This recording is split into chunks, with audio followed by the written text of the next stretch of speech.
Assalamualaikum warahmatullahi wabarakatuh. Ketemu lagi dengan saya Ahmad Alfan dengan channel YouTube saya Ahmad Alfan. Di video kesempatan kali ini saya akan membahas mengenai salah satu pertanyaan beberapa komentar yang masuk di YouTube dan masuk di Instagram. Saya akan membahasnya lewat sini ya. Dan ini masih berhubungan tentang pajak yang ada di marketplace. Kalau misalkan kalian sekarang sebagai penjual yang ada di TikTok, Shopee, Tokopedia, Lazada, maka kalian wajib yang namanya mempunyai NPWP. Saya bilang kalian wajib yang namanya untuk mempunyai NPWP. Dan untuk NPWP di tahun lalu dengan tahun sekarang sudah menggunakan nomor NIK KTP kalian. Jadi kalau misalkan kalian tanya berapa nomor NPWP kalian, yaitu adalah nomor NIK KTP. Buat kalian yang belum tahu caranya untuk mendaftar di NPWP, kalian bisa daftar aja di website pajak atau DJP. Di situ kalian bisa langsung mendaftar sendiri secara online. Kalian tidak perlu mendaftar di kantor pajak terdekat yang ada di rumah kalian, karena itu bisa diakses secara online.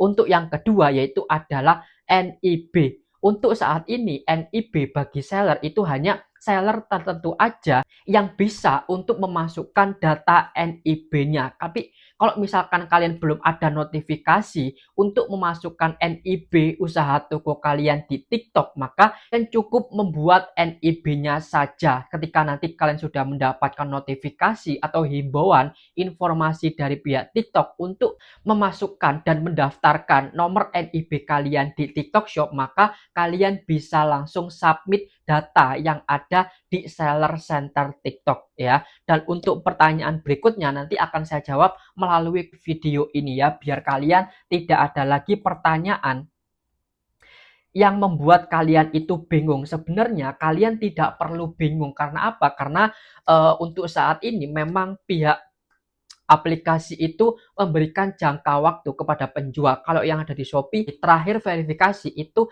di bulan Juli ini. Karena nanti Agustus kalian sudah dipotong atau dikenakan pajak 0,5% atau pajak UMKM bagi penjual yang omsetnya lebih dari 500 juta per tahun terakhir. Jadi kalau misalkan kalian penjual baru daftar hari ini, baru saja menjual, baru mendapatkan 1, 2, 3, 4 pesanan, kalian tidak akan dipotong pajak. Karena apa? Karena kalian masih baru dan omsetnya masih belum ada 500 juta dalam waktu setahun. Itu yang pertama. Kalau misalkan kalian nanti 1 tahun ke depan, 2 tahun ke depan, omset toko kalian itu bisa kalian perkirakan lebih dari 500 juta rupiah, maka kalian akan melaporkan data tersebut di tahun depannya apabila akumulasi omset atau penghasilan toko kalian itu melebihi dari 500 juta rupiah.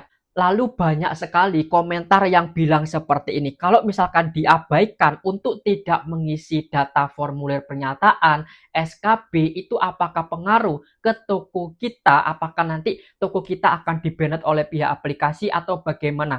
Mengenai pengaruh atau tidaknya, jika kalian tidak mengisi formulir surat pernyataan, tidak menyertakan surat SKB atau bebas pajak, bagi penjual yang omsetnya di bawah 500 juta rupiah dalam waktu 1 tahun, makanya kalian wajib yang namanya untuk mengisi dan mengajukan formulir surat pernyataan bebas pajak. Formulir pernyataan bebas pajak ini bisa langsung kalian isi. Kalau misalkan kalian gaptek, kalian tidak ngerti, kalian bisa DM saya aja melalui Instagram, maka nanti akan saya kasihkan formulirnya seperti ini. Kalian langsung print ke tukang fotokopi, kalian cetak file tersebut dan langsung kalian isi data-data yang dibutuhkan di dalam kertas ini. Setelah itu kalian kasih materai 10.000 dan kalian kasih tanda tangan kalian sendiri seperti ini ya. Dan ini bisa langsung kalian foto, kalian jadikan file PDF. Setelah itu kalian bisa ajukan formulir melalui seller center TikTok.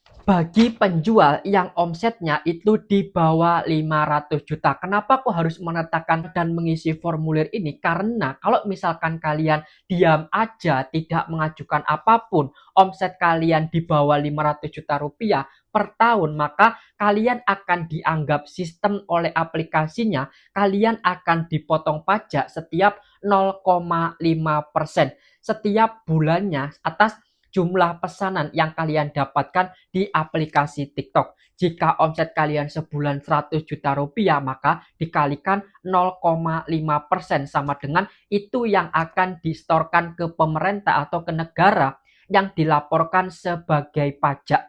Itu pertanyaan yang pertama. Apabila kalian membiarkan tidak mengisi apapun untuk penjual yang omsetnya di bawah 500 juta rupiah dalam waktu 1 tahun terakhir.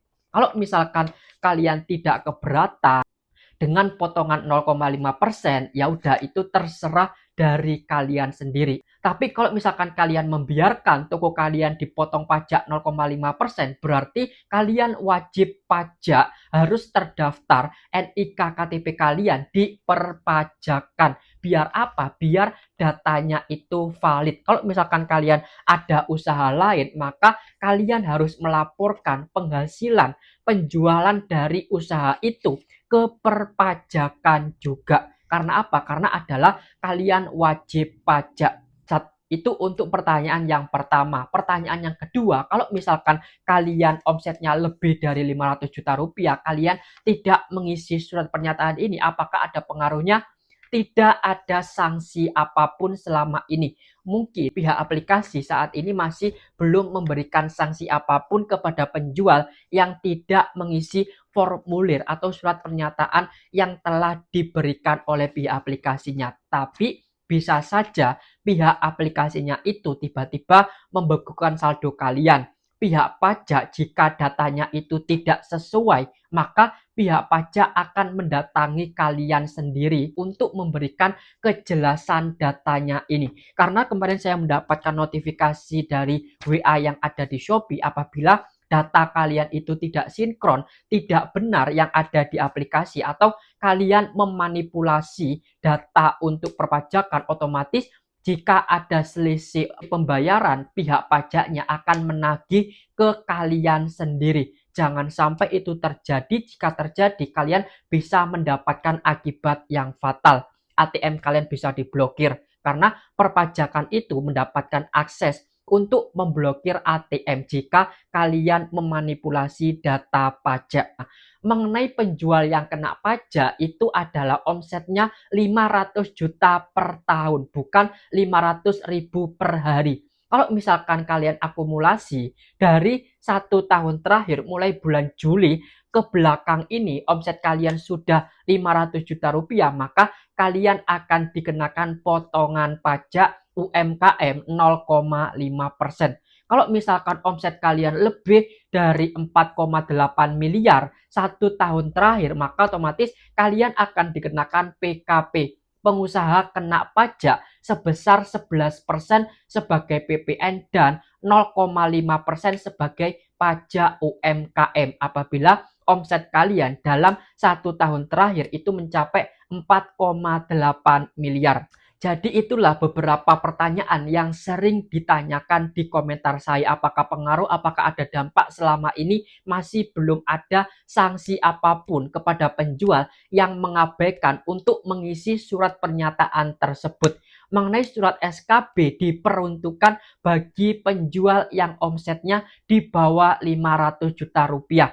Kalian selain mengisi surat pernyataan, kalian juga harus menyertakan surat SKB. Bagaimana cara mendapatkan surat SKB-nya? Itu bisa kalian dapatkan di kantor pajak atau melalui website Cortex-nya. Jika kalian sudah mengajukan dan mendapatkan formulir SKB-nya, otomatis kalian bisa mengupload di aplikasi TikTok dan di aplikasi Shopee pada bagian surat keterangan bebas pajak, itu yang dinamakan sebagai SKB. Karena SKB dan surat pernyataan seperti ini itu berbeda.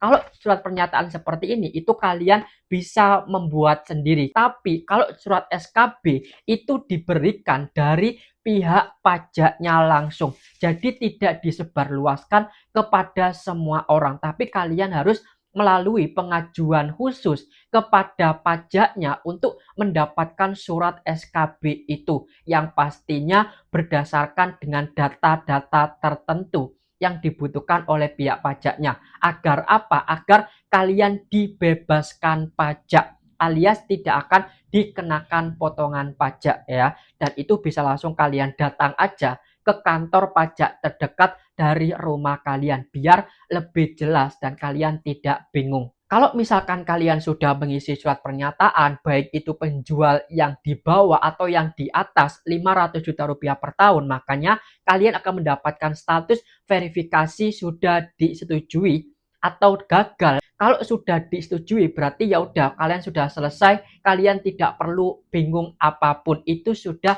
cukup selesai. Tapi kalau misalkan kalian ditolak formulirnya, maka bisa kalian ajukan ulang ya. Dan semoga video ini bisa membantu kalian biar tidak kebingungan ya. Kalian tidak usah bingung karena tidak ada sanksi apapun. Kalian telat mengisi, kalian tidak mengisi, tidak ada sanksi apapun selama ini. Tapi saya sarankan kalian isi saja mulai hari ini. Biar apa? Biar nantinya ketika ada peraturan baru, toko kalian tidak akan kena masalah ya. Dan itu sudah saya jawab melalui video ini.